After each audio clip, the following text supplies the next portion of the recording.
ভারতের ভূগোলের একটি গুরুত্বপূর্ণ টপিক হচ্ছে নদ নদী। আজকের ক্লাসে আমরা নদ নদীর উপরে 100-র কাছাকাছি কোশ্চেন করব, যেখানে প্রায় 400-র কাছাকাছি জিকেন থাকবে। তাই ধৈর্য ধরে ক্লাসটা দেখতে হবে, তাহলে আশা করি অনেক কিছুই শেখা যাবে। প্রথম প্রশ্ন হচ্ছে, রাপ্তি নদী শেষ পর্যন্ত কোন নদী ব্যবস্থার সঙ্গে যুক্ত? চারটি অপশন, এর সঠিক উত্তর কি হবে? এর সঠিক উত্তর হবে অপশন এ, গঙ্গা। এরপর আমরা যে বিষয়টা জানবো সেটা হচ্ছে, রাপ্তি নদী নেপাল ও উত্তরপ্রদেশের মধ্যে দিয়ে প্রবাহিত হয়। এটি ঘরঘরা নদীর সঙ্গে মিলিত হয়, তাই রাপ্তি পরোক্ষভাবে গঙ্গা নদী ব্যবস্থার অংশ। পরবর্তী প্রশ্ন হচ্ছে, জোয়ারি নদী কোন রাজ্যের প্রধান নদীগুলির একটি? চারটি অপশন, এর সঠিক উত্তরটা কি হবে?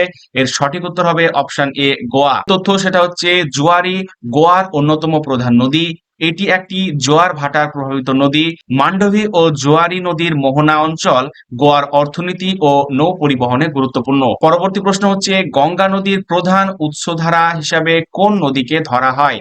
চারটি অপশন, এর সঠিক উত্তর হবে অপশন বি, ভাগীরথী। এবার আমরা যে বিষয়টা জানবো সেটা হচ্ছে, ভাগীরথী নদীর উৎস গোমুখ হিমবাহ অঞ্চলে গঙ্গোত্রী হিমবাহ থেকে দেবপ্রয়াগে ভাগীরথী ও অলকানন্দার মিলনের পর নদীটি গঙ্গা নামে পরিচিত হয়। অলকানন্দার গুরুত্বপূর্ণ উপনদীগুলি কি? সেটা হচ্ছে মন্দাকিনী আর ধৌলিগঙ্গা। পরবর্তী প্রশ্ন সেটা হচ্ছে, দেবপ্রয়াগ কোন দুটি নদীর মিলনস্থলের জন্য বিশেষভাবে পরিচিত?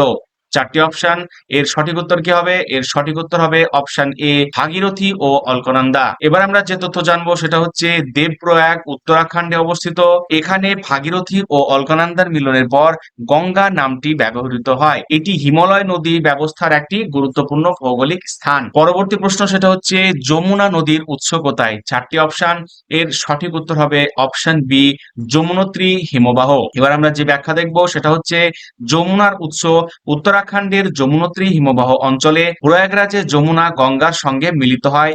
গুরুত্বপূর্ণ এটাও কিন্তু ইনফরমেশন। চম্বল, বেতোয়া ও কেন হচ্ছে যমুনার গুরুত্বপূর্ণ উপনদী। আজকের এই ক্লাসটা ভালো লাগলে অবশ্যই লাইক করো, আর চ্যানেলে প্রথমবার আসলে সাবস্ক্রাইব করে বেল আইকনটি প্রেস করতে ভুলবে না। পরবর্তী প্রশ্ন হচ্ছে, নিচের কোন নদীটি যমুনার উপনদী নয়? এখানে হচ্ছে নয় জিজ্ঞাসা করেছে। এর উত্তর হবে অপশন ডি, গন্ডক। এবার আমরা কিছু তথ্য দেখবো সেটা হচ্ছে, চম্বল, বেতোয়া ও কেন এই তিনটি যমুনার গুরুত্বপূর্ণ উপনদী। গন্ডক হচ্ছে গঙ্গার একটি গুরুত্বপূর্ণ উপনদী। পরবর্তী প্রশ্ন হচ্ছে, চম্বল নদীর উৎস কোন অঞ্চলে? চারটি অপশন, এর সঠিক উত্তর কি হবে? এর সঠিক উত্তর হবে অপশন বি, বিন্ধ্য পর্বতমালা। এবার আমরা যে তথ্য দেখব সেটা হচ্ছে, চম্বল নদীর উৎপত্তি মধ্যপ্রদেশের ইন্দোর জেলার মহুরের কাছে বিন্ধ্য পর্বতের উত্তর ঢালে অবস্থিত জনপাভ পাহাড়ের সিঙ্গার চৌরি সিংহ থেকে। এটি যমুনার একটি প্রধান উপনদী। এটাও কিন্তু গুরুত্বপূর্ণ। পরবর্তী যে প্রশ্ন সেটা হচ্ছে, নিচের কোন নদীটি পশ্চিম দিকে প্রবাহিত হয়ে আরব সাগরে পতিত হয়? চারটি অপশন, এর সঠিক উত্তর কি? এর সঠিক উত্তর হবে অপশন সি, নর্মদা। এবার আমরা যে তথ্য দেখব সেটা হচ্ছে, নর্মদার উৎস মধ্যপ্রদেশের অমরকন্টক মালভূমিতে। এটি প্রধানত পশ্চিম দিকে প্রবাহিত হয়ে আরব সাগরে পড়ে। নর্মদা এবং তাপি ভারতের উল্লেখযোগ্য পশ্চিমমুখী নদী বা পশ্চিম বাহিনী নদী। পরবর্তী যে প্রশ্ন সেটা হচ্ছে, নর্মদা নদীর উৎস কোন স্থানে? চারটি অপশন, এর সঠিক উত্তর কি হবে? এর সঠিক উত্তর হবে অপশন বি, অমরকন্টক। এবার আমরা যে তথ্য জানবো সেটা হচ্ছে, অমরকন্টক মালভূমি মধ্যপ্রদেশে অবস্থিত। গুরুত্বপূর্ণ ইনফরমেশন। এখান থেকেই নর্মদার উৎপত্তি হয়। অমরকন্টক অঞ্চল থেকে সোন নদীরও উৎপত্তি হয়েছে, তাই এই অঞ্চলটি নদীর উৎসের দিক থেকে গুরুত্বপূর্ণ। পরবর্তী প্রশ্ন হচ্ছে, নর্মদা নদী কোন দুটি ভূপ্রকৃতির মধ্যে দিয়ে প্রধানত প্রবাহিত? চারটি অপশন, এর সঠিক উত্তর কি হবে? এর সঠিক উত্তর হবে অপশন বি, বিন্ধ্য ও সাতপুরা। এবার আমরা যে তথ্য জানবো সেটা হচ্ছে, নর্মদা প্রধানত বিন্ধ্য পর্বতমালা ও সাতপুরা পর্বতমালার মধ্যবর্তী রিফট উপত্যকা দিয়ে প্রবাহিত হয়। এই কারণেই নর্মদা উপত্যকার ভৌগোলিক বৈশিষ্ট্য অন্যান্য উপদ্বীপীয় নদীর থেকে কিছুটা আলাদা। পরবর্তী প্রশ্ন হচ্ছে, তাপ্তি নদীর উৎস কোথায়? চারটি অপশন, এর সঠিক উত্তর কি? এর সঠিক উত্তর হবে অপশন বি, মুলতাই। এবার আমরা যে তথ্য জানবো সেটা হচ্ছে, তাপ্তি বা তাপি নদীর উৎস মধ্যপ্রদেশের মুলতাই অঞ্চলে। এটি পশ্চিম দিকে প্রবাহিত হয়ে আরব সাগরে পতিত হয়েছে। নর্মদার মতো তাপ্তিও ভারতের গুরুত্বপূর্ণ পশ্চিমমুখী নদী বা পশ্চিম বাহিনী নদী। পরবর্তী প্রশ্ন হচ্ছে, গোদাবরী নদীকে সাধারণত কোন নামে অভিহিত করা হয়? চারটি অপশন, এর সঠিক উত্তর কি? এর সঠিক উত্তর হবে অপশন এ, দক্ষিণ গঙ্গা। এরপর আমরা যে তথ্য জানবো সেটা হচ্ছে, গোদাবরী উপদ্বীপীয় ভারতের অন্যতম বৃহৎ নদী। এর উৎস মহারাষ্ট্রের ত্রিম্বক অঞ্চলে। এটি পূর্ব দিকে প্রবাহিত হয়ে বঙ্গোপসাগরে পতিত হয়। পরবর্তী প্রশ্ন হচ্ছে গোদাবরী নদীর প্রধান উপনদী কোনটি? চারটি অপশন, এর সঠিক উত্তর কি হবে?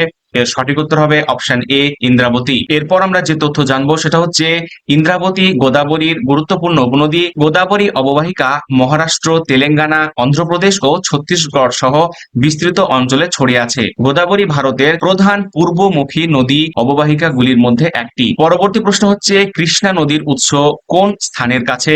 চারটি অপশন, এর সঠিক উত্তর কি? এর সঠিক উত্তর হবে অপশন এ মহাবালেশ্বর। এরপর আমরা যে তথ্য জানবো সেটা হচ্ছে কৃষ্ণা নদীর উৎপত্তি হচ্ছে মহারাষ্ট্রের মহাবালেশ্বর অঞ্চলে। এটি পূর্ব দিকে প্রবাহিত হয়ে বঙ্গোপসাগরে পড়ে। ভীমা ও তুঙ্গভদ্রা কৃষ্ণার গুরুত্বপূর্ণ উপনদী। পরবর্তী প্রশ্ন সেটা হচ্ছে তুঙ্গভদ্রা কোন নদীর প্রধান উপনদী? এইভাবেও প্রশ্ন আসে। তো এর উত্তর কি হবে? এর উত্তর হবে অপশন বি কৃষ্ণা। এরপর আমরা আবার তথ্য দেখব, সেটা হচ্ছে তুঙ্গভদ্রা নদী তুঙ্গা ও ভদ্রা নদীর মিলনে গঠিত হয়। এটি কর্ণাটকে প্রবাহিত হয়ে কৃষ্ণা নদীতে মিলিত হয়। বিজয়নগর সাম্রাজ্যের যে রাজধানী হাম্পি ছিল, সেই হাম্পি তুঙ্গভদ্রা নদীর তীরে অবস্থিত। পরবর্তী প্রশ্ন সেটা হচ্ছে হাম্পি কোন নদীর তীরে অবস্থিত? এইভাবেও কিন্তু প্রশ্ন আসে। তো এর উত্তর কি হবে? এর উত্তর হবে অপশন সি তুঙ্গভদ্রা। এরপর আমরা যে তথ্য জানবো সেটা হচ্ছে হাম্পি কর্ণাটকের তুঙ্গভদ্রা নদীর তীরে অবস্থিত। এটি বিজয়নগর সাম্রাজ্যের গুরুত্বপূর্ণ ঐতিহাসিক কেন্দ্র ছিল। হাম্পির স্মৃতি স্তম্ভ সমূহ ইউনেস্কো বিশ্ব ঐতিহ্য স্থলের অন্তর্ভুক্ত। পরবর্তী প্রশ্ন সেটা হচ্ছে কাবেরী নদীর উৎস কোন পাহাড়ে? চারটি অপশন, এর সঠিক উত্তর কি? এর সঠিক উত্তর হবে অপশন এ ব্রহ্মগিরি। এরপর আমরা যে তথ্য জানবো সেটা হচ্ছে কাবেরীর উৎস কর্ণাটকের কোডাগু অঞ্চলের ব্রহ্মগিরি পাহাড়ে। এটি কর্ণাটক ও তামিলনাড়ুর গুরুত্বপূর্ণ নদী। কাবেরী শেষ পর্যন্ত বঙ্গোপসাগরে পতিত হয়েছে। পরবর্তী যে প্রশ্ন সেটা হচ্ছে নিচের কোন নদীটি বঙ্গোপসাগরে পতিত হয়? চারটি অপশন, এর সঠিক উত্তর কি হবে? এর সঠিক উত্তর অপশন সি কাবেরী। এইভাবে প্রশ্ন আসে। এরপর আবার তথ্য সেটা হচ্ছে কাবেরী একটি পূর্বমুখী উপদ্বীপীয় নদী।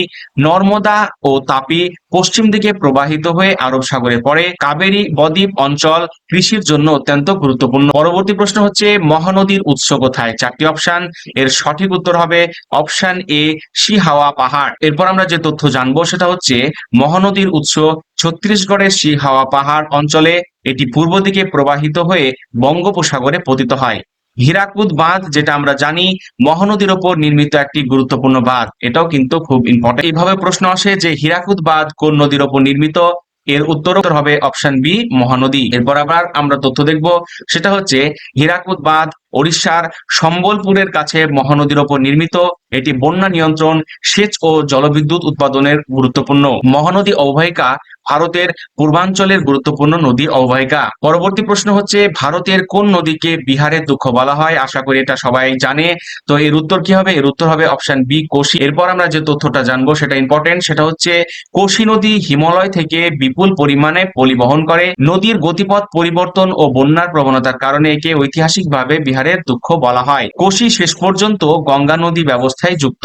পরবর্তী প্রশ্ন সেটা হচ্ছে গন্ডক নদী কোন নদীর উপনদী? সঠিক উত্তর কি হবে? এর সঠিক উত্তর হবে অপশন বি গঙ্গা। এরপর আমরা যে তথ্য জানবো সেটা হচ্ছে গন্ডক হিমালয় থেকে উৎপন্ন হয়ে নেপাল ও ভারতের মধ্যে দিয়ে প্রবাহিত হয়। বিহারে এটি গঙ্গার সঙ্গে মিলিত হয়। গন্ডক গঙ্গা অববাহিকার একটি গুরুত্বপূর্ণ হিমালয়ান নদী। পরবর্তী প্রশ্ন সেটা হচ্ছে সোন নদী কোন নদীর প্রধান উপনদী? চারটি অপশন, এর সঠিক উত্তর কি হবে? এর সঠিক উত্তর হবে অপশন এ গঙ্গা। এরপর আমরা যে তথ্য জানবো সেটা হচ্ছে সোন নদীর উৎস অমরকণ্টক অঞ্চলে। এটি উত্তর পূর্ব দিকে প্রবাহিত হয়ে বিহারে গঙ্গায় মিলিত হয়। সোনের বিস্তৃত বালুময় নদীখাত তারটি উল্লেখযোগ্য বৈশিষ্ট্য। পরবর্তী প্রশ্ন হচ্ছে ব্রহ্মপুত্র নদ ভারতে প্রবেশ করার পর প্রথমে কোন রাজ্যের মধ্যে দিয়ে প্রবাহিত হয়? চারটি অপশন, এর সঠিক উত্তর কি হবে? এর সঠিক উত্তর হবে অপশন বি অরুণাচল প্রদেশ। এরপর আমরা যে তথ্য জানবো সেটা হচ্ছে তিব্বতে ব্রহ্মপুত্রকে ইয়ারলুং সাংপো নামে ডাকা হয়। অরুণাচল প্রদেশে প্রবেশের পর এর একটি গুরুত্বপূর্ণ নাম, সেটা হচ্ছে সিহাং বা দিহাং। পরে আবার এটি আসামে ব্রহ্মপুত্র নামে পরিচিত। পরবর্তী প্রশ্ন সেটা হচ্ছে ব্রহ্মপুত্রের সঙ্গে দিহাং ও দিবং নদীর মিলনের পর কোন নদী নামটি বেশি প্রচলিত? চারটি অপশন, এর সঠিক উত্তর কি হবে? এর সঠিক উত্তর হবে অপশন বি ব্রহ্মপুত্র। এরপর যে তথ্য সেটা হচ্ছে অরুণাচল থেকে নেমে দিহাং নদীর সঙ্গে দিবাং ও লোহিতের জলধারা যুক্ত হয়। এরপর আসামে নামে নদীটি প্রধানত ব্রহ্মপুত্র নামে পরিচিত। ব্রহ্মপুত্র অববাহিকা ভারতের অন্যতম গুরুত্বপূর্ণ বৃহৎ নদী অববাহিকা। পরবর্তী প্রশ্ন সেটা হচ্ছে মাজুলী দ্বীপ কোন নদীর সঙ্গে সরাসরি সম্পর্কিত? চারটি অপশন, এর সঠিক উত্তর কি হবে? এর সঠিক উত্তর হবে অপশন বি, ব্রহ্মপুত্র। এবার আমরা যে তথ্য জানবো সেটা হচ্ছে মাজুলী আসামের ব্রহ্মপুত্র নদীর মধ্যে অবস্থিত একটি বৃহৎ নদী দ্বীপ। এটি নদীর গতিপথ ও পলি সঞ্চয়ের কারণে গঠিত বিশেষ ভূপ্রাকৃতিক অঞ্চল। মাজুলী ইউনেস্কোর টেন্টেটিভ লিস্টে রয়েছে। পরবর্তী যে প্রশ্ন সেটা হচ্ছে নিচের কোন স্থানটি গঙ্গা নদী তীরবর্তী ঐতিহাসিক নদী তীরের সঙ্গে ইউনেস্কো এর টেন্টেটিভ লিস্টে যুক্ত? চারটি অপশন, এর সঠিক উত্তর কি? এর সঠিক উত্তর হবে অপশন এ, বারাণসী। এরপর আমরা যে তথ্য জানবো সেটা হচ্ছে বারাণসীর গঙ্গা তীরের ঐতিহাসিক নদী তীরকে iconic river front of the historic city of Varanasi নামে ইউনেস্কোর টেন্টেটিভ লিস্টে রাখা হয়েছে। বারাণসীর নদী তীরে অসংখ্য ঐতিহাসিক ঘাট রয়েছে। এই নদী তীরের সাংস্কৃতিক ইতিহাস বহু শতাব্দী ধরে গঙ্গার সঙ্গে যুক্ত। পরবর্তী প্রশ্ন সেটা হচ্ছে সিন্ধু নদীর প্রধান উৎস কোন অঞ্চলে অবস্থিত? চারটি অপশন, এর সঠিক উত্তর কি হবে? এর সঠিক উত্তর হবে অপশন এ, মানস সরোবরের কাছে তিব্বত। এরপর আমরা যে তথ্য জানবো সেটা হচ্ছে সিন্ধু নদীর উৎস তিব্বতের কৈলাস পর্বত অঞ্চলের কাছে। নদীটি লাদাখের মধ্যে দিয়ে প্রবাহিত হয়ে পাকিস্তানে প্রবেশ করে। সিন্ধু নাম থেকে ঐতিহাসিকভাবে ইন্ডিয়া নামটির উৎপত্তির সঙ্গে সম্পর্ক রয়েছে। পরবর্তী প্রশ্ন হচ্ছে ভারতের কোন নদী ব্যবস্থার সঙ্গে ঝিলাম, চেনাব, রাভি, ব্যাস ও শতদ্রু যুক্ত? চারটি অপশন, এর সঠিক উত্তর কি হবে? এর সঠিক উত্তর হবে অপশন সি, সিন্ধু। এবার আমরা যে তথ্য জানবো সেটা হচ্ছে এই পাঁচটি নদী সিন্ধু নদী ব্যবস্থার প্রধান নদী। পাঞ্জাব শব্দের অর্থ ঐতিহাসিকভাবে পাঁচ নদীর দেশ। এই নদীর মধ্যে ব্যাস সম্পূর্ণভাবে ভারতে প্রবাহিত হয়। পরবর্তী প্রশ্ন সেটা হচ্ছে ঝিলম নদীর সঙ্গে নিচের কোন হ্রদের সরাসরি সম্পর্ক রয়েছে? চারটি অপশন, এর সঠিক উত্তর কি হবে? এর সঠিক উত্তর হবে অপশন এ, উলার হ্রদ। এরপর আমরা যে তথ্য জানবো সেটা হচ্ছে ঝিলম নদী জম্মু ও কাশ্মীরের ভেরিনাগ অঞ্চলে উৎপন্ন হয়। এটি উলার হ্রদের মধ্যে দিয়ে প্রবাহিত হয়, পরে পাকিস্তানে প্রবেশ করে চেনাব নদীর সঙ্গে মিলিত হয়। পরবর্তী প্রশ্ন সেটা হচ্ছে চেনাব নদী কোন দুটি নদীর মিলনে গঠিত? চারটি অপশন, এর সঠিক উত্তর কি হবে? এর সঠিক উত্তর হবে অপশন বি, চন্দ্র ও ভাগা। এরপর আমরা যে তথ্য জানবো সেটা হচ্ছে হিমাচল প্রদেশের কান্ডি অঞ্চলে চন্দ্র ও ভাগা নদীর মিলনে চেনাব গঠিত হয়। এটি পরে জম্মু কাশ্মীরের মধ্যে দিয়ে প্রবাহিত হয়। চেনাব সিন্ধু নদী ব্যবস্থার একটি গুরুত্বপূর্ণ নদী। পরবর্তী প্রশ্ন হচ্ছে বিয়াস নদীর উৎস কোন স্থানে? চারটি অপশন, এর সঠিক উত্তর হবে অপশন এ, বিয়াস কুন্ড। এরপর আমরা যে তথ্য জানবো সেটা হচ্ছে বিয়াস নদীর উৎস হিমাচল প্রদেশের রোটাং গিরিপথের কাছে বিয়াস কুন্ড অঞ্চলে। এটি হিমাচল প্রদেশের মধ্যে দিয়ে প্রবাহিত হয়ে পাঞ্জাবে প্রবেশ করে। হরিকে অঞ্চলের কাছে ব্যাস শতদ্রুর সঙ্গে যুক্ত। এটাও কিন্তু গুরুত্বপূর্ণ ইনফরমেশন। আজকের ক্লাসটা কেমন লাগছে অবশ্যই কমেন্টে জানাতে পারো এবং ভিডিওটা ভালো লাগলে লাইক করো এবং চ্যানেলে প্রথমবার আসলে অবশ্যই চ্যানেলটা সাবস্ক্রাইব করো কম্পিটিটিভ এক্সামের রিলেভেন্ট ক্লাসের জন্য। পরবর্তী প্রশ্ন সেটা হচ্ছে শতদ্রু নদী কোন বৃহৎ নদী ব্যবস্থার অংশ? চারটি অপশন, এর সঠিক উত্তর কি হবে? এর সঠিক উত্তর হবে অপশন বি, সিন্ধু। এরপর আমরা যে তথ্য জানবো সেটা হচ্ছে শতদ্রু বা সুয়েজ সিন্ধু নদী ব্যবস্থার পূর্বতম প্রধান নদীগুলির একটি। এটি তিব্বত থেকে উৎপন্ন হয়ে হিমাচল প্রদেশ ও পাঞ্জাবের মধ্যে দিয়ে প্রবাহিত হয়। ভাকরা নাঙ্গাল প্রকল্প গুরুত্বপূর্ণ ইনফরমেশন শতদ্রু নদীর সঙ্গে যুক্ত। এটা কিন্তু বহুবার পরীক্ষায় এসেছে। পরবর্তী যে প্রশ্ন সেটা হচ্ছে ভাকরা বাঁধ কোন নদীর উপর নির্মিত? এভাবেও কিন্তু প্রশ্ন আসে। এর সঠিক উত্তর হবে অপশন বি, শতদ্রু। এরপর যে তথ্য সেটা হচ্ছে ভাকরা বাঁধ হিমাচল প্রদেশে শতদ্রু নদীর উপর নির্মিত। এটি সেচ ও জলবিদ্যুৎ উৎপাদনের জন্য অত্যন্ত গুরুত্বপূর্ণ। ভাকরা নাগাল প্রকল্প উত্তর ভারতের অন্যতম গুরুত্বপূর্ণ বহুমুখী নদী প্রকল্প। পরবর্তী প্রশ্ন সেটা হচ্ছে রাভি নদীর সঙ্গে কোন ঐতিহাসিক শহরের সম্পর্ক বিশেষভাবে গুরুত্বপূর্ণ? চারটি অপশন, এর সঠিক উত্তর হবে অপশন বি, লাহোর। এরপর আমরা যে তথ্য জানবো সেটা হচ্ছে রাভি নদী ঐতিহাসিকভাবে লাহোর শহরের সঙ্গে ঘনিষ্ঠভাবে যুক্ত। রাভি সিন্ধু নদী ব্যবস্থার একটি নদী। প্রাচীন ও মধ্যযুগীয় পাঞ্জাবের ইতিহাসে রাভি গুরুত্বপূর্ণ ভূমিকা রেখেছে। পরবর্তী প্রশ্ন সেটা হচ্ছে লুনি নদী কোন সাগরে পৌঁছানোর আগে প্রধানত মরুভূমি অঞ্চলে বিলীন হয়ে যায়? চারটি অপশন, এর সঠিক উত্তর কি? এর সঠিক উত্তর হবে অপশন সি, কচ্ছের রণ অঞ্চল। এরপর আমরা যে তথ্য জানবো সেটা হচ্ছে লুনি নদীর উৎপত্তি আরাবল্লী পর্বতমালার কাছে। এটি রাজস্থানের শুষ্ক অঞ্চলের প্রধান নদী। অতিরিক্ত বাষ্পীভবন ও কম জল প্রবাহের কারণে লুনি সাধারণত সমুদ্রে পৌঁছায় না। পরবর্তী প্রশ্ন সেটা হচ্ছে লুনি নদীর সবচেয়ে সবচেয়ে গুরুত্বপূর্ণ ভৌগোলিক বৈশিষ্ট্য কোনটি? চারটি অপশন, এর সঠিক উত্তর হবে অপশন বি, এটি একটি মরু অঞ্চলের নদী। এরপর আমরা যে তথ্য জানবো সেটা হচ্ছে লুনি হচ্ছে পশ্চিম রাজস্থানের প্রধান নদী। এর নিম্ন প্রবাহের জল লবণাক্ত হওয়ার প্রবণতা দেখা যায়। রাজস্থানের শুষ্ক জলবায়ু নদীটির প্রবাহকে ব্যাপকভাবে প্রভাবিত করে। পরবর্তী প্রশ্ন সেটা হচ্ছে সবরমতী নদীর তীরে কোন গুরুত্বপূর্ণ শহর অবস্থিত? চারটি অপশন, এর সঠিক উত্তর হবে কি? এর সঠিক উত্তর হবে অপশন এ, আহমেদাবাদ। এরপর আমরা যে তথ্য জানবো সেটা হচ্ছে সবরমতী নদী রাজস্থান থেকে উৎপন্ন হয়ে গুজরাটের মধ্যে দিয়ে প্রবাহিত হয়। আহমেদাবাদ শহর সবরমতী নদীর তীরে অবস্থিত।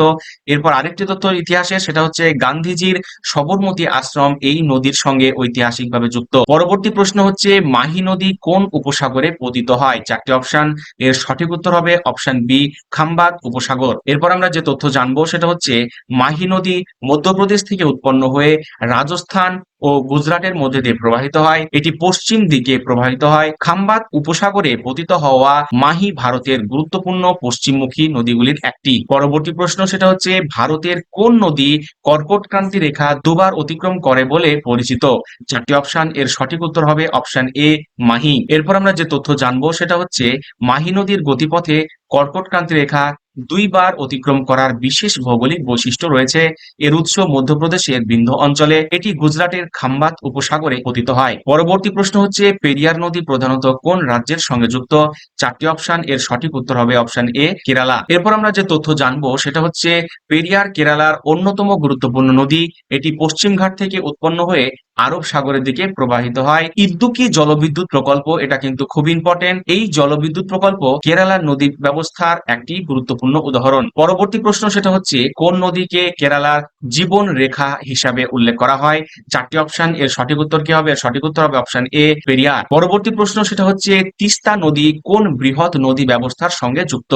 চারটি অপশন, এর সঠিক উত্তর হবে অপশন বি, ব্রহ্মপুত্র। এরপর আমরা যে তথ্য জানবো সেটা হচ্ছে তিস্তা সিকিম ও পশ্চিমবঙ্গের গুরুত্বপূর্ণ নদী। এটি বাংলাদেশের মধ্যে দিয়ে প্রবাহিত হয়ে ব্রহ্মপুত্র নদী ব্যবস্থার সঙ্গে যুক্ত হয়। পরবর্তী প্রশ্ন সেটা হচ্ছে তিস্তা নদীর তীরে কোন শহরটি অবস্থিত? চারটি অপশন, এর সঠিক উত্তর কি? এর সঠিক উত্তর হবে অপশন বি, জলপাইগুড়ি। এরপর আমরা যে তথ্য জানবো সেটা হচ্ছে তিস্তা উত্তরবঙ্গের একটি গুরুত্বপূর্ণ নদী। জলপাইগুড়ি অঞ্চলের ভৌগোলিক ও কৃষি ব্যবস্থায় তিস্তার গুরুত্ব রয়েছে। পরবর্তী প্রশ্ন সেটা হচ্ছে দামোদর নদী ঐতিহাসিকভাবে কোন নামে পরিচিত ছিল? চারটি অপশন, এর সঠিক উত্তর কি? এর সঠিক উত্তর হবে অপশন এ, বাংলার দুঃখ। এরপর আমরা যে তথ্য জানবো সেটা হচ্ছে দামোদর নদীতে অতীতে ভয়াবহ বন্যা হওয়ার কারণে তাকে বাংলার দুঃখ বলা হতো। পরে দামোদর উপত্যকা প্রকল্পের মাধ্যমে এই বন্যা নিয়ন্ত্রণ ও জল সম্পদ ব্যবস্থাপনা উন্নত করা হয়।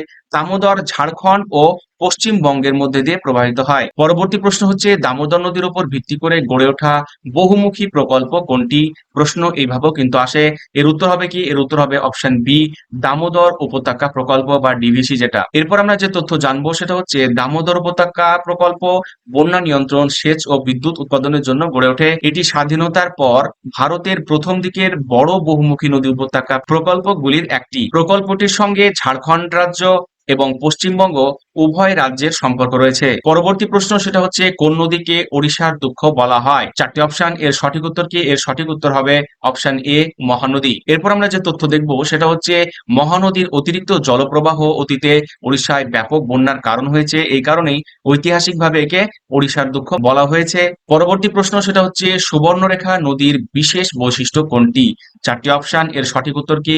এর সঠিক উত্তর হবে অপশন সি, এটি ঝাড়খণ্ড, পশ্চিমবঙ্গ ও ওড়িশার মধ্যে দিয়ে প্রবাহিত। এরপর আমরা যে তথ্য দেখব সেটা হচ্ছে সুবর্ণরেখার উৎস ঝাড়খণ্ডের রাঁচি মালভূমি অঞ্চলে। এটি পূর্ব দিকে প্রবাহিত হয়ে বঙ্গোপসাগরে পতিত হয়। নামের অর্থ কি? নামের অর্থ হচ্ছে সোনালী রেখা, যা নদীটির ঐতিহাসিক নামের সঙ্গে যুক্ত। পরবর্তী প্রশ্ন হচ্ছে কোন নদীটি ঝাড়খণ্ডের রাঁচি মালভূমি থেকে উৎপন্ন হয়ে বঙ্গোপসাগরে পতিত হয়েছে? এভাবেও কিন্তু পরীক্ষায় প্রশ্ন আসে।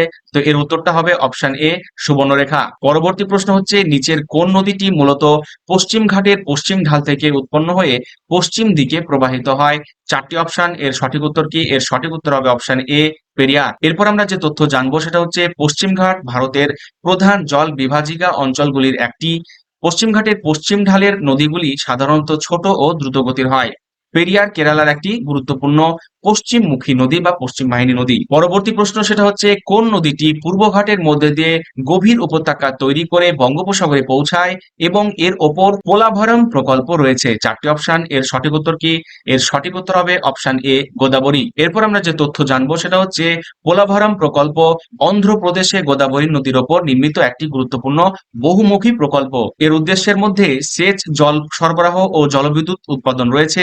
গোদাবরী উপদ্বীপীয় ভারতের বৃহৎ নদী অববাহিকার একটি। পরবর্তী প্রশ্ন হচ্ছে নিচের কোন নদীটি ভারতের পশ্চিম উপকূলীয় নদীগুলির তুলনায় দীর্ঘতর পূর্বমুখী উপদ্বীপীয় নদী হিসাবে পরিচিত? চারটি অপশন, এর সঠিক উত্তর হবে অপশন সি গোদাবরী। এরপর আমরা যে তথ্য জানবো সেটা হচ্ছে গোদাবরী উপদ্বীপীয় ভারতের দীর্ঘতম নদী হিসেবে পরিচিত। এর বিস্তৃত অববাহিকা একাধিক রাজ্যে ছড়িয়ে রয়েছে। পশ্চিম উপকূলে নদীগুলি সাধারণত ছোট এবং দ্রুত সমুদ্রে পৌঁছায় কারণ পশ্চিম ঘাট সমুদ্রের কাছাকাছি অবস্থিত। পরবর্তী যে প্রশ্ন সেটা হচ্ছে অলকানন্দা নদীর সঙ্গে কোন উপনদীর মিলনস্থল রুদ্রপ্রয়াগ নামে পরিচিত? চারটি অপশন, এর সঠিক উত্তর কি? এর সঠিক উত্তর হবে অপশন এ মন্দাকিনী। এরপর আমরা যে তথ্য জানবো সেটা হচ্ছে রুদ্রপ্রয়াগে আলকানন্দা ও মন্দাকিনী নদীর মিলন হয়। মন্দাকিনীর উৎস হচ্ছে কেদারনাথ অঞ্চলের চোরাবালি হিমবাহের কাছে। পরবর্তী প্রশ্ন সেটা হচ্ছে কর্ণপ্রয়াগে আলকানন্দার সঙ্গে কোন নদীর মিলন ঘটে? চারটি অপশন, এর সঠিক উত্তর হবে অপশন বি পিন্ডার। এরপর আমরা যে তথ্য জানবো সেটা হচ্ছে কর্ণপ্রয়াগে পিন্ডার ও আলকানন্দার মিলন ঘটে। পিন্ডার নদীর উৎস হিমালয়ের পিন্ডারি হিমবাহ অঞ্চলে। কর্ণপ্রয়াগ উত্তরাখণ্ডের 5টি গুরুত্বপূর্ণ নদী সঙ্গমের একটি। পরবর্তী প্রশ্ন হচ্ছে বিষ্ণু প্রয়াগে অলকানন্দার সঙ্গে কোন নদীর মিলন হয়? চারটি অপশন, এর সঠিক উত্তর হবে অপশন এ ধৌলিগঙ্গা। এরপর আমরা যে তথ্য জানবো সেটা হচ্ছে বিষ্ণু প্রয়াগে ধৌলিগঙ্গা অলকানন্দার সঙ্গে মিলিত হয়। ধৌলিগঙ্গা হিমালয় থেকে উৎপন্ন একটি গুরুত্বপূর্ণ নদী। অলকানন্দার বিভিন্ন উপনদীর মিলনস্থলগুলিকে প্রয়াগ বলা হয়। পরবর্তী প্রশ্ন হচ্ছে নন্দ প্রয়াগে অলকানন্দার সঙ্গে কোন নদীর মিলন ঘটে? এর সঠিক উত্তর হবে অপশন এ নন্দাকিনী। এরপর আমরা যে তথ্য জানবো সেটা হচ্ছে নন্দ প্রয়াগে নন্দাকিনী ও অলকানন্দার মিলন হয়। নন্দাকিনী নদী উত্তরাখণ্ডের হিমালয় অঞ্চল থেকে উৎপন্ন। অলকানন্দার প্রধান সঙ্গমগুলির ধারাবাহিকতা বোঝার জন্য এই স্থানটি গুরুত্বপূর্ণ। পরবর্তী যে প্রশ্ন সেটা হচ্ছে অলকানন্দা ও ভাগীরথীর মিলনের আগে কোন নদীটি বদ্রীনাথ অঞ্চলের সঙ্গে বিশেষভাবে যুক্ত? চারটি অপশন, এর সঠিক উত্তর কি? এর সঠিক উত্তর হবে অপশন এ অলকানন্দা। এরপর আমরা যে তথ্য জানবো সেটা হচ্ছে বদ্রীনাথ ধাম অলকানন্দা নদীর তীরে অবস্থিত। অলকানন্দা উত্তরাখণ্ডের একটি প্রধান হিমালয়ের নদী। আরেকটি গুরুত্বপূর্ণ তথ্য সেটা হচ্ছে দেবপ্রয়াগে এর সঙ্গে ভাগীরথীর মিলনের পর গঙ্গা নামটি ব্যবহৃত হয়। পরবর্তী প্রশ্ন সেটা হচ্ছে কোন নদীর তীরে আগ্রা শহর অবস্থিত? চারটি অপশন, এর সঠিক উত্তর কি? এর সঠিক উত্তর হবে অপশন বি যমুনা। এরপর আমরা যে তথ্য জানবো সেটা হচ্ছে আগ্রা যমুনা নদীর তীরে অবস্থিত। তাজমহল ও যমুনার দক্ষিণ তীরে অবস্থিত। মুঘল আমলে যমুনা আগ্রার নগর ও স্থাপত্যের সঙ্গে গুরুত্বপূর্ণভাবে যুক্ত ছিল। পরবর্তী প্রশ্ন হচ্ছে দিল্লি শহরের সঙ্গে কোন নদীর সরাসরি সম্পর্ক রয়েছে? চারটি অপশন, এর সঠিক উত্তর হবে অপশন এ যমুনা। এরপর আমরা যে তথ্যগুলি জানবো সেটা হচ্ছে যমুনা দিল্লির পূর্ব দিক দিয়ে প্রবাহিত হয়েছে। দিল্লির ঐতিহাসিক নগর বিকাশে যমুনার গুরুত্বপূর্ণ ভূমিকা ছিল। লালকেল্লা ও পুরনো দিল্লির ঐতিহাসিক অবস্থানের সঙ্গেও যমুনার সম্পর্ক রয়েছে। পরবর্তী প্রশ্ন সেটা হচ্ছে লখনৌ শহর কোন নদীর তীরে অবস্থিত? চারটি অপশন, এর সঠিক উত্তর কি? এর সঠিক উত্তর হবে অপশন এ গোমতী। এরপর আমরা যে তথ্য জানবো সেটা হচ্ছে গোমতী নদী উত্তরপ্রদেশের লখনৌ শহরের মধ্যে দিয়ে প্রবাহিত হয়েছে। গোমতী গঙ্গার একটি উপনদী। পরবর্তী প্রশ্ন সেটা হচ্ছে কোন নদীর তীরে পাটনা শহর অবস্থিত? চারটি অপশন, এর সঠিক উত্তর কি? এর সঠিক উত্তর হবে অপশন এ গঙ্গা। এরপর আমরা যে তথ্য জানবো সেটা হচ্ছে পাটনা গঙ্গার দক্ষিণ তীরে অবস্থিত। শহরটির ঐতিহাসিক নাম হচ্ছে পাটলিপুত্র, যা প্রাচীন ভারতের গুরুত্বপূর্ণ রাজনৈতিক কেন্দ্র বা রাজধানী ছিল। আমরা যদি অ্যানিশিয়ান হিস্ট্রি দেখি সেখানে মৌর্যদের রাজধানী পাটলিপুত্র ছিল। পরবর্তী যে প্রশ্ন সেটা হচ্ছে উজ্জয়িনী শহর কোন নদীর তীরে অবস্থিত? চারটি অপশন, এর সঠিক উত্তর কি? এর সঠিক উত্তর হবে অপশন এ শিপ্রা। এরপর আমরা যে তথ্য জানবো সেটা হচ্ছে উজ্জয়িনী মধ্যপ্রদেশের ক্ষিপ্রা বা শিপ্রা নদীর তীরে অবস্থিত। শিপ্রা নদী ধর্মীয় দিক থেকে গুরুত্বপূর্ণ। উজ্জয়িনীতে কুম্ভ মেলার একটি প্রধান কেন্দ্র রয়েছে। পরবর্তী প্রশ্ন সেটা হচ্ছে নাসিক শহরের সঙ্গে কোন নদীর সম্পর্ক রয়েছে? চারটি অপশন, এর সঠিক উত্তর কি? এর সঠিক উত্তর হবে অপশন এ গোদাবরী। এরপর আমরা যে তথ্য দেখবো সেটা হচ্ছে গোদাবরী নদীর উৎস নাসিকের ত্রিম্বক অঞ্চলের কাছে। নাসিক হিন্দু ধর্মের গুরুত্বপূর্ণ তীর্থস্থানগুলির একটি। পরবর্তী প্রশ্ন হচ্ছে ভীমা নদী কোন নদীর গুরুত্বপূর্ণ উপনদী? চারটি অপশন, এর সঠিক উত্তর কি? এর সঠিক উত্তর হবে অপশন বি কৃষ্ণা। এরপর আমরা যে তথ্য জানবো সেটা হচ্ছে ভীমা কৃষ্ণা নদীর অন্যতম প্রধান উপনদী। এর অববাহিকা মহারাষ্ট্র ও কর্ণাটকের বিস্তীর্ণ অঞ্চলে রয়েছে। ভীমা নদীর ওপর উজানি বাঁধ একটি গুরুত্বপূর্ণ জলসম্পদ প্রকল্প। পরবর্তী প্রশ্ন হচ্ছে ঘাটপ্রভা নদী কোন নদী ব্যবস্থার সঙ্গে যুক্ত? চারটি অপশন, এর সঠিক উত্তর হবে অপশন এ কৃষ্ণা। পরবর্তী প্রশ্ন হচ্ছে মালপ্রভা নদী কোন নদীর উপনদী? চারটি অপশন, এর সঠিক উত্তর হবে অপশন এ কৃষ্ণা। এরপর আমরা যে তথ্য জানবো সেটা হচ্ছে মালপ্রভা নদী কর্ণাটকের একটি গুরুত্বপূর্ণ নদী। এটি কৃষ্ণা নদীতে মিলিত হয়। মালপ্রভা নদীর ওপর নির্মিত নাভিল তীর্থ বাঁধ সেচের জন্য গুরুত্বপূর্ণ, এটাও কিন্তু খুব ইম্পর্টেন্ট। পরবর্তী প্রশ্ন সেটা হচ্ছে হেমাবতী নদী কোন নদীর উপনদী? চারটি অপশন, এর সঠিক উত্তর কি? এর সঠিক উত্তর হবে অপশন বি কাবেরী। পরবর্তী প্রশ্ন সেটা হচ্ছে কাবেরীর কোন উপনদীর ওপর শিব সমুদ্রম জলপ্রপাত অবস্থিত? চারটি অপশন, এর সঠিক উত্তর হবে অপশন এ কাবেরীর নিজেই, মানে কাবেরীর ওপরে এটা অবস্থিত। এরপর আমরা যে তথ্য জানবো সেটা হচ্ছে শিব সমুদ্রম জলপ্রপাত কাবেরী নদীর ওপর অবস্থিত। কর্ণাটকের এই অঞ্চলে কাবেরী একটি গভীর খাতের মধ্যে দিয়ে প্রবাহিত হয়েছে। পরবর্তী প্রশ্ন সেটা হচ্ছে ধোঁয়াধার জলপ্রপাত কোন নদীর ওপর অবস্থিত? চারটি অপশন, এর সঠিক উত্তর হবে অপশন এ নর্মদা। এরপর আমরা যে তথ্য জানবো সেটা হচ্ছে ধোঁয়াধার জলপ্রপাত মধ্যপ্রদেশের ভেড়াঘাটের কাছে নর্মদা নদীর ওপর অবস্থিত। জলপ্রপাতের জল কুয়াশার মতো ছড়িয়ে পড়ার কারণে এর নাম ধোঁয়াধার। ভেড়াঘাটের সাদা মার্বেল শিলার জন্য অঞ্চলটি বিখ্যাত। পরবর্তী প্রশ্ন সেটা হচ্ছে যোগ জলপ্রপাত কোন নদীর ওপর অবস্থিত? চারটি অপশন, এর সঠিক উত্তর কি? এর সঠিক উত্তর হবে অপশন এ সরাবতী। এরপর আমরা যে তথ্য জানবো সেটা হচ্ছে যোগ জলপ্রপাত কর্ণাটকের সরাবতী নদীর ওপর অবস্থিত। এটি ভারতের বিখ্যাত জলপ্রপাতগুলির একটি। সরাবতী নদী পশ্চিমমুখী নদী বা পশ্চিম বাহিনী নদী এবং আরব সাগরে পতিত হয়। পরবর্তী প্রশ্ন হচ্ছে কোন নদীর ওপর নির্মিত জলপ্রপাত ও জলবিদ্যুৎ প্রকল্পের জন্য সরাবতী নদী বিশেষভাবে পরিচিত? চারটি অপশন, এর সঠিক উত্তর কি হবে? এর সঠিক উত্তর হবে অপশন এ সরাবতী। এরপর আমরা যে তথ্য জানবো সেটা হচ্ছে সরাবতী কর্ণাটকের পশ্চিমমুখী নদী। লিঙ্গানমুখী বাঁধ এই নদীর ওপর অবস্থিত। সরাবতী জলবিদ্যুৎ উৎপাদনের জন্য কর্ণাটকের গুরুত্বপূর্ণ নদী। পরবর্তী প্রশ্ন হচ্ছে কোন নদীটি গোয়া রাজ্যের ভৌগোলিক ও বন্দর ব্যবস্থার সঙ্গে বিশেষভাবে যুক্ত? চারটি অপশন, এর সঠিক উত্তর কি? এর সঠিক উত্তর হবে অপশন এ মান্ডভি। এরপর আমরা যে তথ্য জানবো সেটা হচ্ছে মান্ডভি গোয়ার অন্যতম প্রধান নদী। পানাজি শহর মান্ডভি নদীর তীরে অবস্থিত। পাম্বা নদী কোন রাজ্যের গুরুত্বপূর্ণ নদী? চারটি অপশন, এর সঠিক উত্তর হবে অপশন এ কেরালা। এবার আমরা যে তথ্য জানবো সেটা হচ্ছে পাম্বা কেরালার একটি গুরুত্বপূর্ণ নদী। শবরীমালা তীর্থস্থান পাম্বা নদীর সঙ্গে বিশেষভাবে যুক্ত, এটা কিন্তু মনে রাখতে হবে। নদীটি পশ্চিম ঘাট থেকে উৎপন্ন হয়ে কেরালার মধ্যে দিয়ে প্রবাহিত হয়। পরবর্তী প্রশ্ন সেটা হচ্ছে শবরীমালা তীর্থস্থান কোন নদীর সঙ্গে সরাসরি সম্পর্কিত? প্রশ্ন কিন্তু এভাবেও আসে। এর উত্তর কি হবে? আগে বলা হলো, এর উত্তর হবে অপশন এ পাম্বা। এরপর আমরা যে তথ্য জানবো সেটা হচ্ছে শবরীমালা মন্দির কেরালার পাথানামথিট্টা জেলায় অবস্থিত। পাম্বা নদীর তীর ও পাম্বা নদী পারাপার তীর্থযাত্রার গুরুত্বপূর্ণ অংশ। পাম্বা কেরালার ধর্মীয় ও সাংস্কৃতিক জীবনে বিশেষ গুরুত্ব বহন করে। পরবর্তী যে প্রশ্ন সেটা হচ্ছে কোন নদীটি তামিলনাড়ুর প্রাচীন চোল সভ্যতার সঙ্গে বিশেষভাবে যুক্ত? চারটি অপশন, এর সঠিক উত্তর কি হবে? এর সঠিক উত্তর হবে অপশন এ কাবেরী। এরপর আমরা যে তথ্য জানবো সেটা হচ্ছে কাবেরী বদ্বীপ প্রাচীন চোল রাজ্যের কৃষি ও নগর জীবনের গুরুত্বপূর্ণ ভিত্তি ছিল। কাবেরীর জল তামিলনাড়ুর কৃষিতে বিশেষ গুরুত্বপূর্ণ। পরবর্তী যে প্রশ্ন সেটা হচ্ছে বৈগাই নদীর তীরে কোন ঐতিহাসিক শহর অবস্থিত? চারটি অপশন, এর সঠিক উত্তর কি? এর সঠিক উত্তর হবে অপশন এ মাদুরাই। এরপর আমরা যে তথ্য জানবো সেটা হচ্ছে মাদুরাই বৈগাই নদীর তীরে অবস্থিত। প্রাচীন পাণ্ড্য রাজ্যের ইতিহাসে মাদুরাই গুরুত্বপূর্ণ কেন্দ্র ছিল। মীনাক্ষী মন্দির সহ মাদুরাইয়ের বহু ঐতিহাসিক স্থাপনার সঙ্গে এই নদী ভূমির সম্পর্ক রয়েছে। পরবর্তী প্রশ্ন সেটা হচ্ছে ঘরঘরা নদীর তিব্বতী নাম কোনটি? চারটি অপশন, এর সঠিক উত্তর কি? এর সঠিক উত্তর হবে অপশন এ কর্ণালী। এরপর আমরা যে তথ্য জানবো সেটা হচ্ছে ঘরঘরা নদীর উচ্চ প্রবাহের অংশ নেপালে কর্ণালী নামে পরিচিত। এটি হিমালয় থেকে উৎপন্ন হয়ে নেপাল ও ভারতের মধ্যে দিয়ে প্রবাহিত হয়। পরে উত্তরপ্রদেশে এটি গঙ্গা নদী ব্যবস্থার সঙ্গে কি হয়? যুক্ত হয়। পরবর্তী যে প্রশ্ন সেটা হচ্ছে গোমতী নদীর উৎস কোন অঞ্চলে অবস্থিত? চারটি অপশন, এর সঠিক উত্তর কি? এর সঠিক উত্তর হবে অপশন এ পিলিভিতের কাছে। এবার আমরা যে তথ্য জানবো সেটা হচ্ছে গোমতী নদীর উৎস উত্তরপ্রদেশের পিলিভিত জেলার কাছে। এটি লখনৌ শহরের মধ্যে দিয়ে প্রবাহিত হয়। গোমতী উত্তরপ্রদেশের একটি গুরুত্বপূর্ণ সমভূমির নদী। পরবর্তী যে প্রশ্ন সেটা হচ্ছে গঙ্গার কোন উপনদী উত্তরপ্রদেশের বারাণসীর কাছাকাছি গঙ্গায় মিলিত হয়? চারটি অপশন, এর সঠিক উত্তর কি?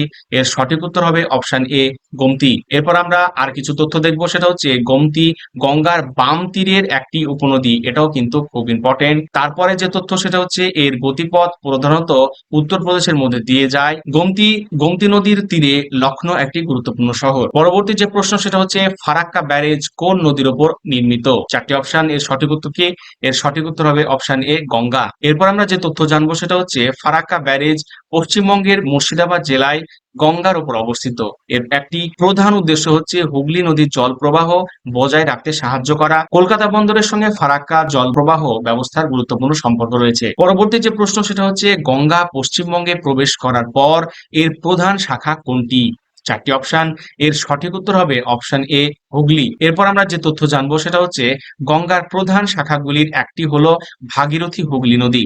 কলকাতা শহর হুগলি নদীর তীরে অবস্থিত, এটাও কিন্তু ইম্পর্টেন্ট।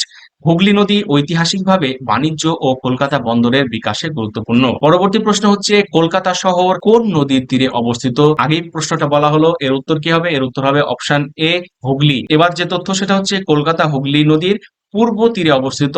হুগলি গঙ্গা বদ্বীপের একটি গুরুত্বপূর্ণ নদী শাখা। পরবর্তী প্রশ্ন সেটা হচ্ছে অজয় নদী কোন দুই রাজ্যের মধ্যে দিয়ে প্রধানত প্রবাহিত হয়? চারটি অপশন, এর সঠিক উত্তর কি? এর সঠিক উত্তর হবে অপশন বি ঝাড়খণ্ড ও পশ্চিমবঙ্গ। এরপর আমরা যে তথ্য জানবো সেটা হচ্ছে অজয় নদীর উৎস ঝাড়খণ্ডের ছোটনাগপুর মালভূমি অঞ্চলে। এটি পশ্চিমবঙ্গে প্রবেশ করে ভাগীরথী হুগলি নদীর ব্যবস্থার সঙ্গে কি হয়েছে? যুক্ত হয়েছে। অজয় অববাহিকা পশ্চিমবঙ্গের বীরভূম ও বর্ধমান অঞ্চলের সঙ্গে সম্পর্কিত। পরবর্তী যে প্রশ্ন সেটা হচ্ছে ময়ূরাক্ষী নদী কোন রাজ্যের সেচ ব্যবস্থায় বিশেষ গুরুত্বপূর্ণ? চারটি অপশন, এর সঠিক উত্তর হবে অপশন এ পশ্চিমবঙ্গ। এরপর আমরা যে তথ্য জানবো সেটা হচ্ছে ময়ূরাক্ষী নদীর ওপর ম্যাসেঞ্জার যে বাঁধ নির্মিত হয়েছে, ম্যাসেঞ্জার বাঁধ ঝাড়খণ্ডের দামোদর অববাহিকার বাইরে একটি গুরুত্বপূর্ণ জলসম্পদ প্রকল্প হিসেবে পরিচিত। ময়ূরাক্ষী পশ্চিমবঙ্গের বীরভূম ও মুর্শিদাবাদ অঞ্চলের সঙ্গে যুক্ত। পরবর্তী যে প্রশ্ন সেটা হচ্ছে রূপনারায়ণ নদী কোন দুটি নদীর মিলিত জলাধারার সঙ্গে সম্পর্কিত? চারটি অপশন, এর সঠিক উত্তর কি? এর সঠিক উত্তর হবে অপশন এ দ্বারকেশ্বর ও শিলাই। এবার আমরা যে তথ্য জানবো সেটা হচ্ছে দ্বারকেশ্বর ও শিলাই নদীর মিলিত প্রবাহ, যার নাম হচ্ছে রূপনারায়ণ। রূপনারায়ণ পরে হুগলি নদী ব্যবস্থার সঙ্গে কি হয়েছে? যুক্ত হয়েছে। কোলাঘাট অঞ্চলের সঙ্গে রূপনারায়ণ নদীর বিশেষ সম্পর্ক রয়েছে। পরবর্তী যে প্রশ্ন সেটা হচ্ছে কংসাবতী নদীর ওপর কোন গুরুত্বপূর্ণ বাঁধ নির্মিত হয়েছে? চারটি অপশন, এর সঠিক উত্তর কি? এর সঠিক উত্তর হবে অপশন এ মুকুটমণিপুর বাঁধ। এরপর আমরা যে তথ্য জানবো সেটা হচ্ছে মুকুটমণিপুর বাঁধ পশ্চিমবঙ্গের বাঁকুড়া জেলায় কংসাবতী নদীর ওপর অবস্থিত। কংসাবতী দক্ষিণ পশ্চিম পশ্চিমবঙ্গের গুরুত্বপূর্ণ নদী। পরবর্তী যে প্রশ্ন সেটা হচ্ছে কংসাবতী নদীর উৎপত্তি কোন অঞ্চলে? চারটি অপশন, এর সঠিক উত্তর কি হবে? এর সঠিক উত্তর হবে অপশন এ ছোটনাগপুর মালভূমি। এরপর আমরা যে তথ্য জানবো সেটা হচ্ছে কংসাবতীর উৎস ঝাড়খণ্ডের ছোটনাগপুর মালভূমি অঞ্চলে। এটি পশ্চিমবঙ্গের বাঁকুড়া ও পশ্চিম মেদিনীপুরের মধ্যে দিয়ে প্রবাহিত হয়। মুকুটমণিপুর জলাধার এই নদীর সঙ্গে সরাসরি যুক্ত। পরবর্তী প্রশ্ন হচ্ছে তামিরাপারানি নদী প্রধানত কোন রাজ্যে প্রবাহিত হয়? চারটি অপশন, এর সঠিক উত্তর হবে অপশন এ তামিলনাড়ু। এরপর আমরা যে তথ্য জানবো সেটা হচ্ছে তামিরাপারানি পশ্চিমঘাটের পেথিগাই পাহাড় অঞ্চল থেকে উৎপন্ন। এটি তামিলনাড়ুর তিরুনেলভেলি ও তুতিকোরিন অঞ্চলের জন্য গুরুত্বপূর্ণ। নদীটি শেষ পর্যন্ত মান্নার উপসাগরে পতিত হয়েছে, এটাও কিন্তু গুরুত্বপূর্ণ ইনফরমেশন। পরবর্তী প্রশ্ন সেটা হচ্ছে কোন নদীকে তামিলনাড়ুর দক্ষিণাঞ্চলের একটি গুরুত্বপূর্ণ চিরপ্রবাহ নদী হিসাবে ধরা হয়? চারটি অপশন, এর সঠিক উত্তর কি? এর সঠিক উত্তর হবে অপশন এ তামিরাপারানি। এরপর আমরা যে তথ্য জানবো সেটা হচ্ছে তামিরাপারানির জল সেচ ও কৃষিকার্যে গুরুত্বপূর্ণ। পশ্চিমঘাট থেকে জল পাওয়ার কারণে এর প্রবাহ অনেক অন্যান্য দক্ষিণ ভারতীয় নদীর তুলনায় স্থায়ী। নদীটির সঙ্গে প্রাচীন পান্ড অঞ্চলের ঐতিহাসিক সম্পর্ক রয়েছে। পরবর্তী যে প্রশ্ন সেটা হচ্ছে পালার নদী কোন উপকূলীয় রাজ্যের মধ্যে দিয়ে বঙ্গোপসাগরে পতিত হয়? চারটি অপশন, এর সঠিক উত্তর কি? এর সঠিক উত্তর হবে অপশন এ তামিলনাড়ু। এবার আমরা যে তথ্য জানবো সেটা হচ্ছে পালার নদীর উৎস হচ্ছে কর্ণাটকের নন্দী পাহাড় অঞ্চলে। এটি কর্ণাটক, অন্ধ্রপ্রদেশ ও তামিলনাড়ুর মধ্যে দিয়ে প্রবাহিত হয়। শেষ পর্যন্ত কোথায়? বঙ্গোপসাগরে এটি পতিত হয়। পরবর্তী প্রশ্ন সেটা হচ্ছে পেন্নার নদীর প্রধান প্রবাহ কোন দিকে? চারটি অপশন, এর সঠিক উত্তর কি? এর সঠিক উত্তর হবে অপশন এ, পূর্ব দিকে। এরপর আমরা যে তথ্য জানবো সেটা হচ্ছে পেন্নার বা পেন্না নদী কর্ণাটকের নন্দী পাহাড় অঞ্চলে উৎপন্ন। এটি অন্ধ্রপ্রদেশের মধ্যে দিয়ে প্রবাহিত হয়ে বঙ্গোপসাগরে পড়ে। পরবর্তী যে প্রশ্ন সেটা হচ্ছে পেন্নার নদীর সঙ্গে কোন রাজ্যের অনন্তপুর অঞ্চলের বিশেষ সম্পর্ক রয়েছে? চারটি অপশন, এর সঠিক উত্তর কি? এর সঠিক উত্তর হবে অপশন এ, অন্ধ্রপ্রদেশ। এবার আমরা যে তথ্য জানবো সেটা হচ্ছে পেন্নার অববাহিকার একটি বড় অংশ হচ্ছে অন্ধ্রপ্রদেশে অবস্থিত। অনন্তপুর অঞ্চলের কৃষি জলসম্পদের সঙ্গে পেন্নার নদী ব্যবস্থার সম্পর্ক রয়েছে। শুষ্ক জলবায়ুর কারণে এই অববাহিকায় জল সংরক্ষণ গুরুত্বপূর্ণ। পরবর্তী প্রশ্ন সেটা হচ্ছে ব্রাহ্মণী নদী কোন দুটি নদীর মিলনে গঠিত? চারটি অপশন, এর সঠিক উত্তর কি? এর সঠিক উত্তর হবে অপশন এ, শঙ্খ ও দক্ষিণ কোয়েল। এরপর আমরা যে তথ্য জানবো সেটা হচ্ছে ওড়িশার বেদব্যাস অঞ্চলে শঙ্খ ও দক্ষিণ কোয়েলের মিলনে ব্রাহ্মণী নদী গঠিত হয়। ব্রাহ্মণী পূর্ব দিকে প্রবাহিত হয়ে বঙ্গোপসাগরে পৌঁছায়। এটি ওড়িশার অন্যতম গুরুত্বপূর্ণ নদী। পরবর্তী প্রশ্ন সেটা হচ্ছে বৈতরণী নদীর সঙ্গে কোন রাজ্যের সম্পর্ক সবচেয়ে বেশি? চারটি অপশন, এর সঠিক উত্তর কি? এর সঠিক উত্তর হবে অপশন এ, ওড়িশা। এবার আমরা যে তথ্য জানবো সেটা হচ্ছে বৈতরণী ওড়িশার একটি গুরুত্বপূর্ণ পূর্বমুখী নদী। এটি বঙ্গোপসাগরে পতিত হয়। ব্রাহ্মণী ও বৈতরণীর নদী অববাহিকা ওড়িশার উপকূলীয় অঞ্চলের ভূপ্রকৃতিতে গুরুত্বপূর্ণ। পরবর্তী যে প্রশ্ন সেটা হচ্ছে ইন্দ্রাবতী নদী কোন বৃহৎ নদীর উপনদী? চারটি অপশন, এর সঠিক উত্তর কি হবে? এর সঠিক উত্তর হবে অপশন এ, গোদাবরী। এবার আমরা যে তথ্য জানবো সেটা হচ্ছে ইন্দ্রাবতী নদীর উৎস ওড়িশার পূর্বঘাট অঞ্চলে। এটি ছত্তিশগড় ও ওড়িশা অঞ্চলের মধ্যে দিয়ে প্রবাহিত হয়। গোদাবরী নদীতে মিলিত হওয়ার কারণে এটি গোদাবরী অববাহিকার গুরুত্বপূর্ণ অংশ। পরবর্তী প্রশ্ন সেটা হচ্ছে শবরী নদী কোন নদীর উপনদী? চারটি অপশন, এর সঠিক উত্তর কি? এর সঠিক উত্তর হবে অপশন এ, গোদাবরী। এরপর আমরা যে তথ্য জানবো সেটা হচ্ছে শবরী গোদাবরীর একটি গুরুত্বপূর্ণ উপনদী। ছত্তিশগড়, উড়িষ্যা ও অন্ধ্রপ্রদেশের সীমান্তবর্তী অঞ্চলের সঙ্গে এটি যুক্ত। সবরমতী ও ইন্দ্রাবতী গোদাবরী অববাহিকার গুরুত্বপূর্ণ উপনদী। পরবর্তী প্রশ্ন সেটা হচ্ছে কোন নদীর তীরে শ্রীরঙ্গম দ্বীপ অবস্থিত? এর সঠিক উত্তর হবে অপশন এ, কাবেরী। এরপর আমরা যে তথ্য জানবো সেটা হচ্ছে শ্রীরঙ্গম কাবেরী নদী দ্বারা ঘেরা একটি গুরুত্বপূর্ণ নদী দ্বীপ। এখানে বিখ্যাত শ্রী রঙ্গনাথস্বামী মন্দির অবস্থিত। পরবর্তী যে প্রশ্ন সেটা হচ্ছে কোন নদীর তীরে বিজয়নগর সাম্রাজ্যের রাজধানী হাম্পি গড়ে উঠেছিল? এই তথ্যের সঙ্গে কোন নদীটি যুক্ত? চারটি অপশন, এর সঠিক উত্তর হবে অপশন এ, তুঙ্গভদ্রা। পরবর্তী প্রশ্ন সেটা হচ্ছে নিচের কোন নদী উপত্যকা প্রাচীন হরপ্পা সভ্যতার বিস্তারের সঙ্গে বিশেষভাবে যুক্ত? এর সঠিক উত্তর কি? এর সঠিক উত্তর হবে অপশন এ, সিন্ধু। এবার একটা হচ্ছে হোমওয়ার্ক কোশ্চেন। এই হোমওয়ার্ক কোশ্চেনটা তোমরা কমেন্টে আনসার করো। সেটা হচ্ছে ভারতের নদী ব্যবস্থার ক্ষেত্রে জল বিভাজিকা বলতে কি বোঝায়? চারটি অপশন, এর সঠিক উত্তর কি হবে? কমেন্টে তোমরা অবশ্যই এর অ্যান্সারটা করার চেষ্টা করো। এই ভিডিওটা ভালো লাগলে লাইক করো আর এই ভিডিওটা তাদের শেয়ার করো যারা কোনো কারণে কম্পিটিটিভ এক্সামের জন্য বেস্ট মেটেরিয়ালস পাচ্ছে না এবং চ্যানেলে প্রথমবার আসলে সাবস্ক্রাইব করে বেল আইকনটি বাজিয়ে দাও।